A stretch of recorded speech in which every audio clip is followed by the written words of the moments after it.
Welcome to edit your soul. آج اپنی ہدایت و رہنمائی کے لیے دیکھیں گے ایوب کی کتاب اور اس کا 17واں باب۔ میری جان تباہ ہو گئی، میرے دن ہو چکے، قبر میرے لیے تیار ہے یقیناً۔ ہنسی اڑانے والے میرے ساتھ ساتھ ہیں اور میری آنکھ ان کی چھیڑ چھاڑ پر لگی رہتی ہے۔ ضمانت دے اپنے اور میرے بیچ میں، تو ہی ضامن ہو۔ کون ہے جو میرے ہاتھ پر ہاتھ مارے؟ کیونکہ تو نے ان کے دل کو سمجھ کر روکا ہے، اس لیے تو ان کو سرفراز نہ کرے گا۔ جو لوٹ کی خاطر اپنے دوستوں کو ملزم ٹھہراتا ہے، اس کے بچوں کی آنکھیں بھی جاتی رہیں گی۔ اس نے مجھے لوگوں کے لیے ضرب المثل بنا دیا اور میں ایسا ہو گیا کہ لوگ میرے منہ پر تھوکیں۔ میری آنکھ غم کے مارے دھندلا گئی اور میرے سب اعضاء پر چھا۔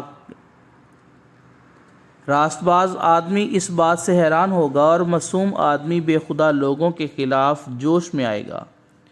تو بھی صادق اپنی راہ میں ثابت قدم رہے گا، اور جس کے ہاتھ صاف ہیں وہ زور آور ہی ہوتا جائے گا۔ پر تم سب کے سب آتے ہو تو آؤ، مجھے تمہارے درمیان ایک ہی عقل مند آدمی نہ ملے گا۔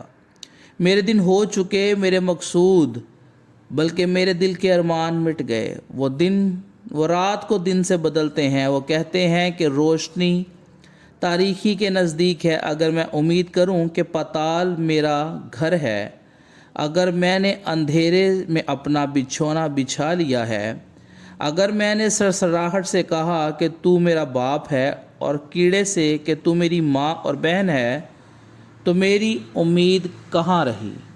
اور جو میری امید ہے اسے کون دیکھے گا؟ وہ پاتال کے پھاٹکوں تک نیچے اتر جائے گی، جب ہم مل کر خاک میں آرام پائیں گے۔